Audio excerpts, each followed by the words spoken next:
Hi everyone, अस्सलाम वालेकुम। ये मेरा पहला और नया चैनल है।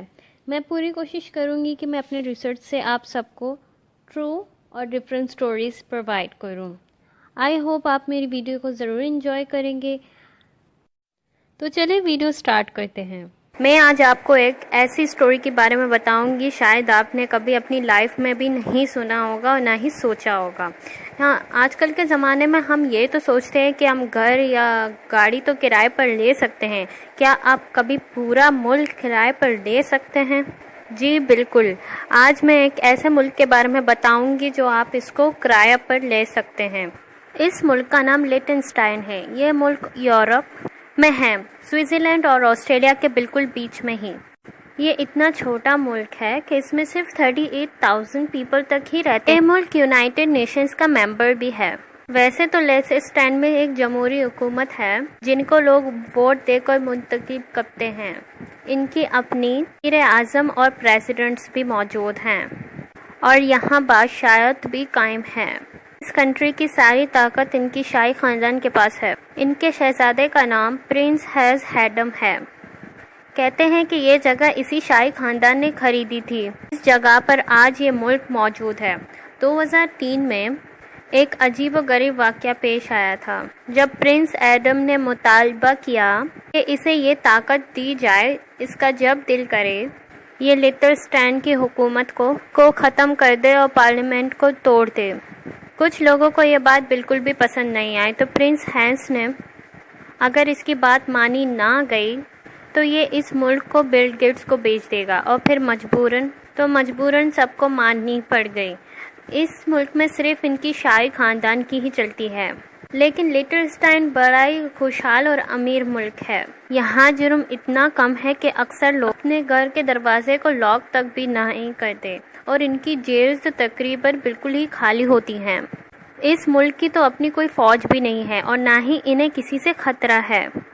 ये मुल्क इतना बेज़रर सा है कि 2007 में स्विट्ज़रलैंड के फौजी गलती से इस मुल्क में घुस गए और इनको ये एहसास ही नहीं हुआ कि ये लिechtenstein है। लिechtenstein की हुकूमत को खुद भी पता नहीं चला। बाद में स्विट्ज़रलैंड ने उन्हें ये बात बताई और उनसे माफ़ी भी मांगी। एक और दिलचस्प बात यह है कि एक छोटा सा मुल्क नकली की दांत बनाने के हवाले से बहुत ही ज़्यादा मशहूर है। दुनिया के 20% नकली दांत इसी मुल्क से बनते हैं। 2011 में लिechtenstein की हुकूमत ने ऐलान किया कि कोई भी इनके मुल्क को किराए पर ले सकता है। एक दिन का किराया इन लोगों ने $70,000 रखा, यानी कि तकरीबन 1 करोड़ रुपए। लोगों को पैसों की बिल्कुल भी ज़रूरत नहीं है। ये सिर्फ अपने में टूरिज़्म को बढ़ाने का एक अच्छा तरीका था। लेकिन अगर ये आपको रेंट पर मिल गया तो यहाँ आपका दिन कैसे गुजरेगा? सबसे पहले तो यहाँ पर रहने वाले 38,000 लोग वैसे ही अपने घरों में रहेंगे और आपको यहाँ के सारे कानून फॉलो करने होंगे। आप इस मुल्क को सिर्फ 3 दिन के लिए रेंट पर ले सकते हैं। आप यहाँ 900 एक्स्ट्रा लोगों को अपने साथ ला सकते हैं। आपको यहाँ रहने के लिए 500 कमरे दिए जाएंगे और इन कमरों के साथ 500 बाथरूम्स भी होंगे। जब आप इस मुल्क में किराया देकर एंटर होंगे तो आपके इस्तकबाल के लिए एयरवर्क्स आपके लिए पोर्ट दिए जाएंगे और फिर आपको शाही सवारी में बिठाकर स्टाइन की कैपिटल से लेकर सारे सिटीज़ में घुमाया जाएगा। इसके बाद आपकी मुलाकात यहाँ के शहजादे से होगी और आपको एक चाबी भी दी जाएगी, जिसका मतलब ये होगा अब ये पूरा मुल्क आपको किराए पर दिया जाता है।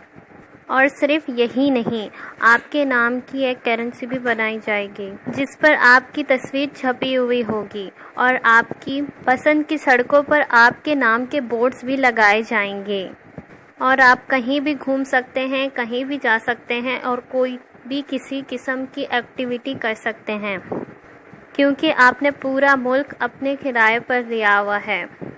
आइस स्केटिंग से लेकर मूवीज़ तक कोई भी किस्म का काम कर सकते हैं। कोई भी इंसान आपको रोकने वाला नहीं होगा और लिechtenstein की पुलिस भी आपके साथ होगी। एक मशहूर रैप आर्टिस्ट ने भी इस मुल्क को किराए पर लेने की कोशिश की थी क्योंकि अपना म्यूज़िक के लिए इस मुल्क को यूज़ करना चाहता था, लेकिन इनकी ये बात आगे नहीं बढ़ सकती। और इसके अलावा आप बहुत सी सिटीज़ को भी किराए पर ले सकते हैं। तो आप मुझे कमेंट सेक्शन में ज़रूर बताइएगा, क्या आपको भी कभी इस मुल्क को या कोई दूसरी सिटीज़ को रेंट पर लेना चाहेंगे या नहीं। अगर आपको मेरी वीडियो अच्छी लगी हो तो आप मुझे कमेंट करके ज़रूर बता सकते हैं, और आप मुझे मेरे नेक्स्ट वीडियो के लिए आइडियाज़ भी दे सकते हैं। अगर आपको लगता है कि मैंने कुछ मिस किया है तो आप मुझे वो भी कमेंट सेक्शन में ज़रूर बता सकते हैं। Thanks for watching.